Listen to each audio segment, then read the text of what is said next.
Blues-based riffs are a really great alternative to playing simple walking lines or patterns around a 12 bar. And in this video, I'm going to teach you two really great riffs that you can put into pretty much any 12 bar blues. How's it going, guys? Hugh Richardson from onlinebassguitar.com here. On my channel, I do bass lessons just like this one and gear reviews. So if you are new here, I'd love to have you subscribe. So as I've said, riffs in blues are a really great alternative to playing walking lines or playing patterns. And the idea with a blues riff is that you would take a really short, simple, repeated melodic phrase, something like this,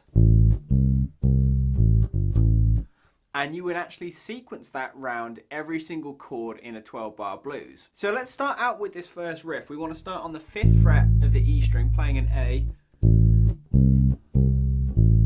and that's the phrase we're going to play. So the riff we're going to play, 5th fret of the E string, 3rd fret of the A string twice, so we're going from A to C, back to A on the 5th fret, down to G on the 3rd fret, and then back to A.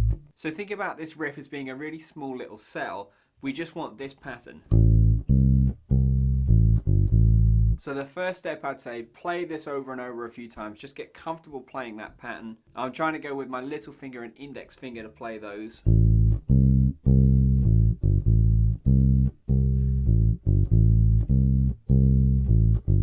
And now that we're comfortable with that riff, we want to do what's called sequencing it round every single chord in a 12 bar blues. If we think about the form of a 12 bar blues, we know we're going to start on A as our 1 chord, D is going to be our 4 chord, E is going to be our 5 chord. And this idea of sequencing this riff, although it sounds like a big, grand, complicated term, it just means we play that riff with the starting note being A, D, or E. So I'm going to play through the whole sequence, show you exactly what I mean. We'll start on the 1 chord, which is A in this case, because we're in the key of A. So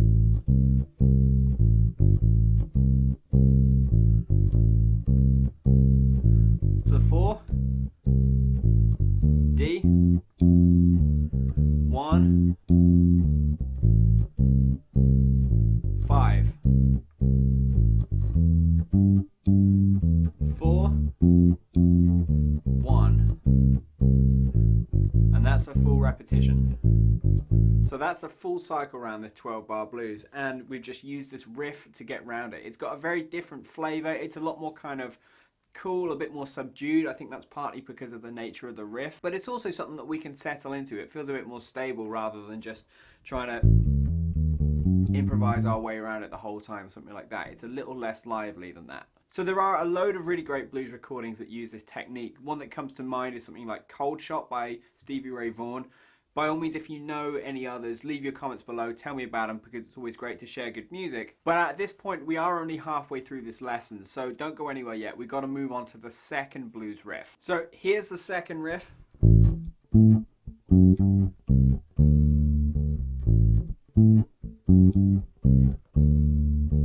We want to start with an octave A, index finger up an octave to the 7th fret, and then we want to go through F sharp and G. So I'm using index and middle finger for that. So 4th and 5th fret,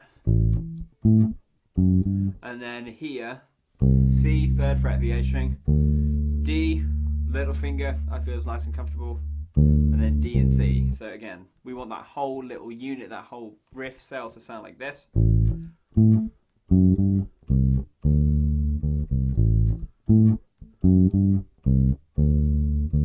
Once you've got that second riff down, then the whole sequence should sound like this.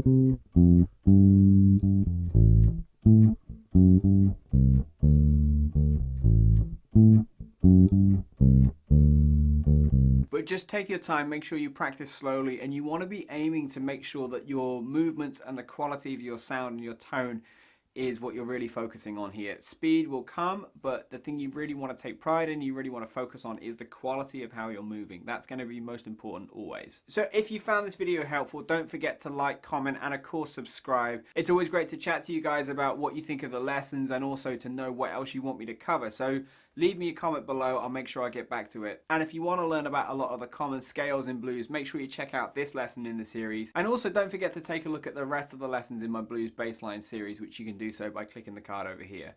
Thanks very much for watching, guys. I'll see you in one of the other lessons real soon. Take care.